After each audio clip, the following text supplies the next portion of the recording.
আসসালামু আলাইকুম। অন্য মঞ্চের আলাপ চাইতায় আপনাদের সকলকে আমন্ত্রণ জানাচ্ছি। আসসালামু আলাইকুম রহমতুল্লাহি ওবরকাতুহু। সম্মানিত দর্শক, পাকিস্তানের অন্যতম শীর্ষ জেনারেল, যাকে পাকিস্তানের যে শাসন কাঠামো রয়েছে সেক্ষেত্রে দ্বিতীয় গুরুত্বপূর্ণ ব্যক্তি হিসেবে ধরা হয়, এবং সেখানকার যিনি তাদের যেটা যৌথ বাহিনী, সেই যৌথ বাহিনীর প্রধান হিসেবেই ভদ্রলোকের পরিচিতি রয়েছে। এবং তিনি বাংলাদেশ সফর করেছেন, এবং সফরের বিস্তারিত বিষয় সম্পর্কে আমার কোনো জানার তেমন আগ্রহ নেই, কিন্তু প্রধান উপদেষ্টার সঙ্গে তার বৈঠক, সেই বৈঠকের সময় তার ছবি, এবং সবার শেষে যখন ফটো সেশন, সেই ফটো সেশনে আমাদের প্রধান উপদেষ্টা ডক্টর মোহাম্মদ ইউনূস তিনি যে খুশির জোয়ারে ভাসছেন এবং যেভাবে হাসি মুখে ছবি তুলেছেন, তার মুখভঙ্গি দেখলে বা তার মুখে হাসির ফোয়ারা দেখলে আপনার মনে হতে পারে যেন পূর্ণিমার চাঁদ তার মুখমণ্ডলে ধরা দিয়েছেন। এমনি তিনি নানা রকম সমস্যার মধ্যে আছেন, বন্ধুহীন অবস্থায় আছেন, এবং চারিদিক থেকে নানা রকম গল্প গুজব, কেচ্ছা কাহিনী, নানা রকম যাকে বলা হয় থ্রেট, প্রেডিকশন, সেফ এক্সিটের বিভিন্ন রকম কথাবার্তা, নানা কিছু বলে এই প্রবীণ মানুষটির জীবন যখন তছনছ করে দেওয়া হচ্ছে, ঠিক সেই সময়টাতে পাকিস্তানের এরকম একজন গুরুত্বপূর্ণ জেনারেলের বাংলাদেশের সফর নিঃসন্দেহে খুবই তাৎপর্যপূর্ণ। তিনি প্রধান উপদেষ্টার সামনে বসেছিলেন খুবই দৃঢ়তার সঙ্গে, এবং নর্মালি প্রধান উপদেষ্টা আমাদের বাংলাদেশের প্রধানমন্ত্রী, তার সামনে তিনি যেভাবে বসবেন ওইভাবে না বসে তার হাতে যে লাঠিটি শোভা পাচ্ছিল, মানে আপনারা জানেন যে সেনাবাহিনীতে একটা নির্দিষ্ট পদ পদবিতে পৌঁছানোর পর তাদের হাতে একটা লাঠি দেয়া হয়, সামরিক লাঠি। এটা তাদের একটা অর্নামেন্ট, কিন্তু এই অর্নামেন্টটা তারা সব জায়গায় নিয়ে যান না অধীনস্থ, বিকজ তারা যখন সিনিয়র কারোর সঙ্গে দেখা করেন কখনো এই লাঠি দূরে থাকে, কখনো বগলে থাকে। কিন্তু এই ভদ্রলোক যখন আমাদের প্রধান উপদেষ্টার সঙ্গে বৈঠক করছিলেন, তখন সেই লাঠিটি তার হাঁটুর উপরে ছিল বা রানের উপরে ছিল।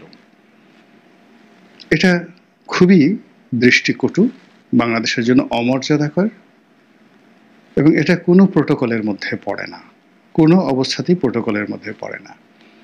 যেখানে তার সঙ্গে দেখা করার জন্য আমাদের সালাউদ্দিন সাহেব, আমাদের মির্জা ফখরুল সাহেব, ওনাদের মতো মানুষের গলায় সিকিউরিটি পাস ঝুলিয়ে তারপরে তার সঙ্গে দেখা করতে হয়।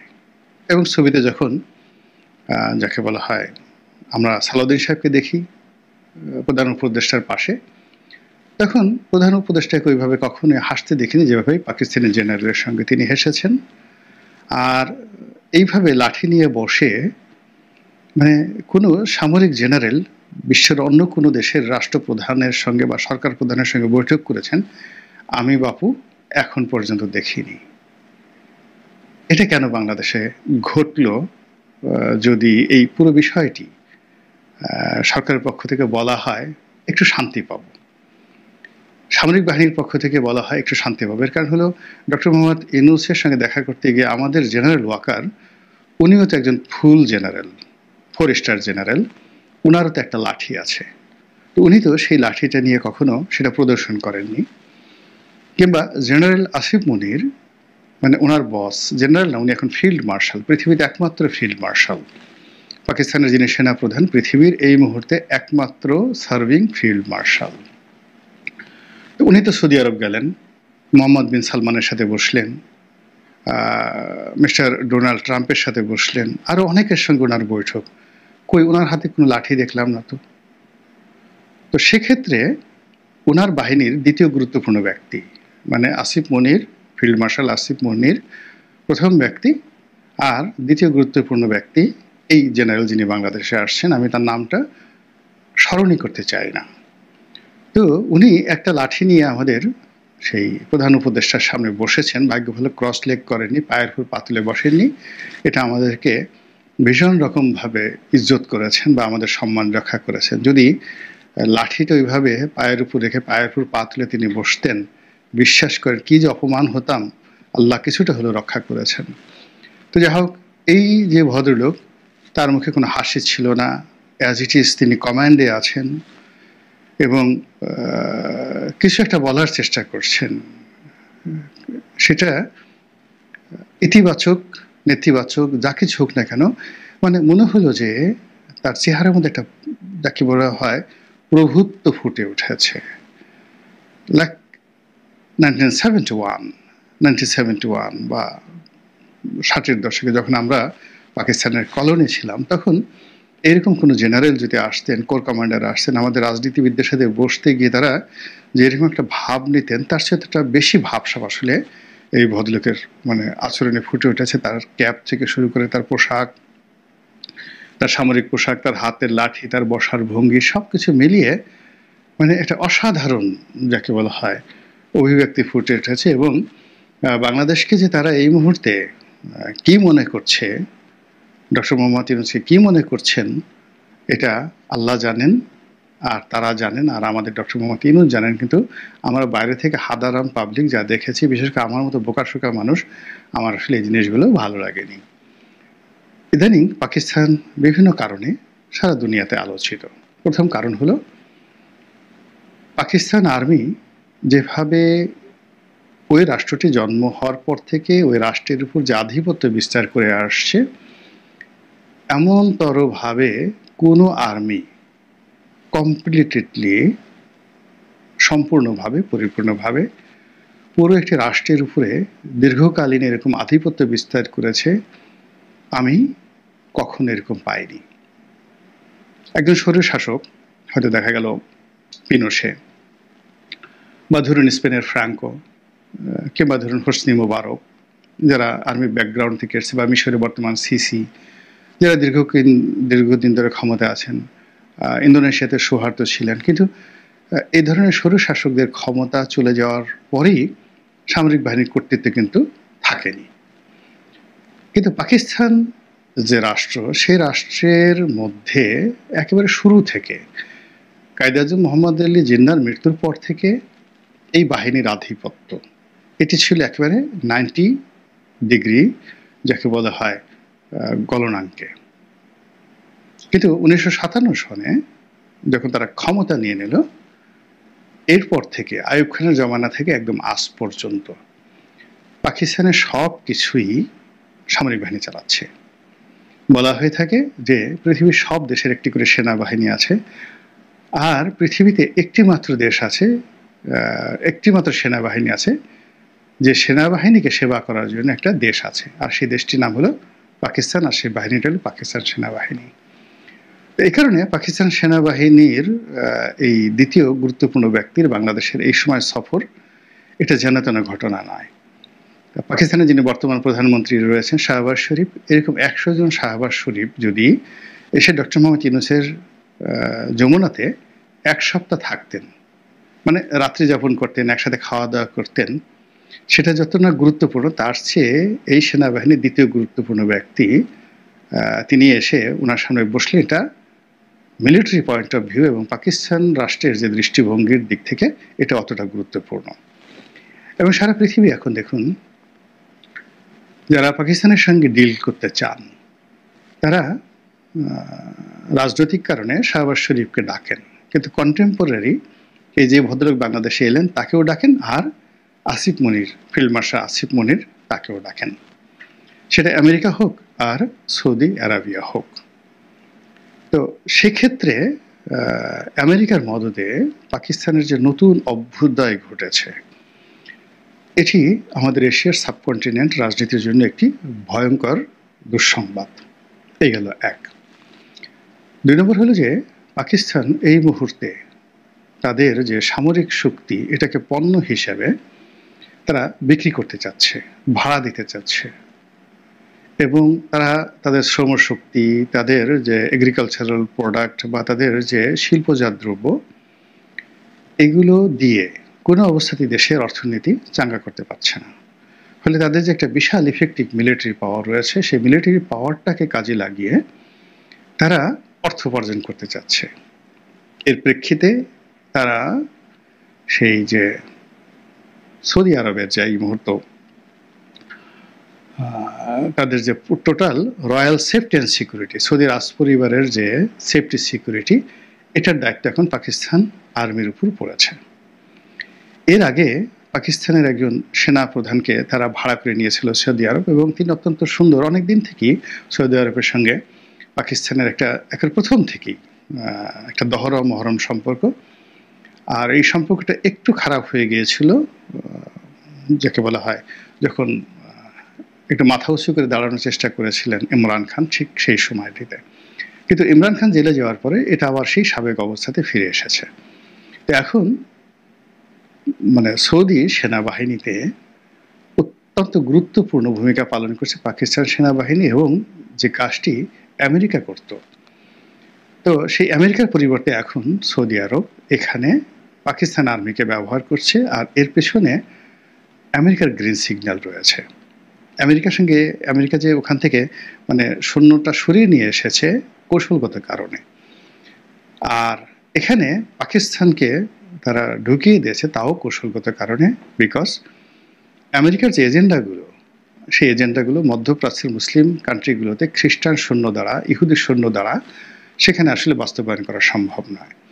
এবং আমেরিকান সৈন্য যেখানে গ্যারিসন করেছে, অর্থাৎ ক্যান্টনমেন্ট করেছে, সেখানে তারা মদ খেত, হাফ প্যান্ট করে ঘুরত, এবং সেখানে তাদের যৌন চাহিদা মেটানোর জন্য বিশ্বের বিভিন্ন দেশ থেকে নারীদেরকে আনা হতো। এটা সৌদির যে কনজারভেটিভ সোসাইটি সেখানে নিদারুণ নেতিবাচক প্রতিক্রিয়া তৈরি করত। তো সেই জায়গাতে যখন পাকিস্তানের মুসলমান সৈন্যদেরকে পাঠানো হলো, এবং তারা যখন এই আমেরিকার পারপাসটাই সার্ভ করবে in a different shape, in a different name and ফেম, এবং পাকিস্তানের সৈন্যকে দিয়ে যে কাজটি আমেরিকা ঘটাতে পারবে সৌদি আরবে, কুয়েতে কিংবা পার্শ্ববর্তী রাষ্ট্রসমূহে, এটি আমেরিকান সৈন্য দ্বারা সম্ভব নয়। ফলে এই যে সৌদি আরবকে দ্বারা তারা যে উইন্ডোটা তৈরি করলো, ঠিক সেম উইন্ডোটা তারা কাতারে করবে, সেম উইন্ডো তারা সেই যাকে বলা হয় ইরাকে করবে, সেম উইন্ডো তারা এই ফিলিস্তিনি করবে, হামাসের ওই জায়গাটাতে করবে। পুরো মধ্যপ্রাচ্যে যদি পাকিস্তানের অন্ততপক্ষে 5 লাখ সৈন্য সেখানে তারা নিয়োজিত করে, ফলে এখান থেকে যে রেভিনিউটা আসবে সেই রেভিনিউ তাদের টোটাল জিডিপিটাকে চেঞ্জ করে দেবে, এবং এই কাজটাই আসিফ মনিররা এখন করে যাচ্ছেন। এই গেল এক। 2 নম্বরে হলো যে কাজটি এই মুহূর্তে পাকিস্তানের নেতৃত্বে আমেরিকা করার চেষ্টা করছে, সেটি হলো একটি মুসলিম কম্বাইন্ড ন্যাটোর মতো করে একটা মুসলিম মিলিটারি ফোর্স তৈরি হবে। এখানে তুরস্ক, সৌদি আরব, পাকিস্তান, এই সকল রাষ্ট্র, এমনকি মালয়েশিয়া তারা থাকবে, বাংলাদেশকেও রাখতে পারে।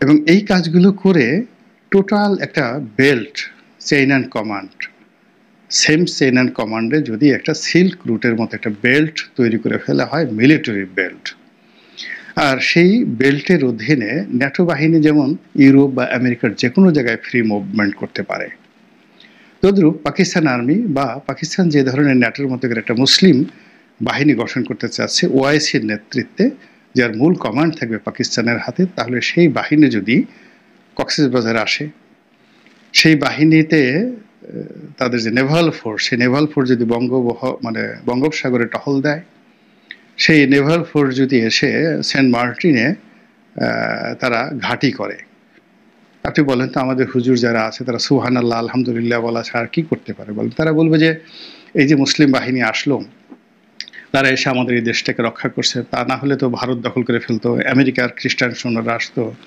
ন্যাটোর সৈন্যরা আসতো, এখন মুসলমান ভাইয়েরা এই জিনিসগুলো করছে। তো এই যে আমরা যে কোন দিকে এগোচ্ছি, কি প্ল্যান যে ঘটছে, প্রতি মুহূর্তে মধ্যপ্রাচ্যের মানচিত্র পরিবর্তন হয়ে যাচ্ছে, প্রত্যেকটা মুহূর্তে একটা মিলিটারি ডিসিশন হচ্ছে। এই যে যেটা মিশরে হলো, মিস্টার ডোনাল্ড ট্রাম্প সেখানে গেলেন, আসিফ মনির সেখানে গেলেন, তারপর শেষে সেখানে এই যে পাকিস্তানের প্রধানমন্ত্রী শাহবাজ শরীফ গেলেন, আর এই ভদ্রলোক সম্ভবত ছিলেন যিনি বাংলাদেশে এলেন। তো সব মিলিয়ে আবার এই সময়টাতেই বাংলাদেশে তাদের আগমন, যে আগমনের সময় কতগুলো কথা খুব শোনা যাচ্ছে যে আমরা এই পাকিস্তানের খুব বন্ধু মানুষ চীনের অনেকগুলো ফাইটার প্লেন আমরা এখন কিনতে যাচ্ছি, এই ধরনের কথাবার্তা শোনা যাচ্ছে। আর এই যে ওনার এই আগমনকে কেন্দ্র করে গত 14 মাসে মানে ভারত বিভিন্ন সময় ডক্টর ইউনূস সরকারের বিরুদ্ধে নানা রকম প্রতিক্রিয়া দেখিয়েছে। ভারতীয় পত্র পত্রিকাগুলো বিষোদ্গার করেছে এবং সেগুলো বেশিরভাগ ক্ষেত্রেই তুচ্ছ-তাচ্ছিল্য। তারা রাগ হয়নি, তারা মনে করেছে যে ওরা এত ছোট, আমরা একটা টিপ দিলে ওরা মরে যাবে, আমাদের টিপ দেওয়ার দরকার নেই, আমরা জাস্ট ওখানে যদি একটা ছোট্টখাটো সার্জিক্যাল অপারেশন চালাই তাহলে বাংলাদেশের সবকিছু তছনছ হয়ে যাবে। কিন্তু এই জেনারেল সাহেব লাঠি হাতে বাংলাদেশে আসার পর, ডক্টর মোহাম্মদ ইউনূসের সামনে ওইভাবে লাঠি হাতে বসার পর, এই দৃশ্য দেখার পরে দিল্লিতে রীতিমতো অগ্নিকাণ্ড হয়ে গেছে, বজ্রপাত হয়ে গেছে, তাদের মাথা খারাপ হয়ে গেছে এবং তারা এই বাংলাদেশ এবং পাকিস্তানের যে বন্ধুত্ব, এই বন্ধুত্বটাকে তারা একটা আঞ্চলিক থ্রেট হিসেবে তারা মনে করছে।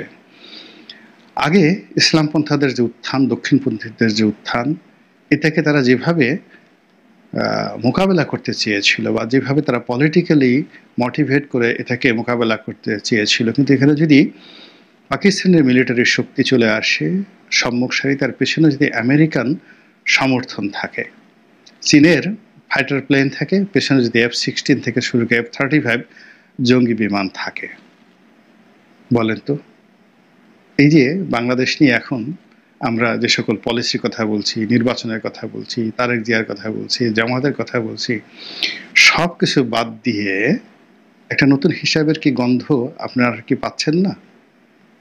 মহান আল্লাহ আমাদের সবাইকে হেদায়েত দান করুন এবং হেফাজত করুন। আসসালামু আলাইকুম ওয়া রাহমাতুল্লাহি ওয়া বারাকাতুহু।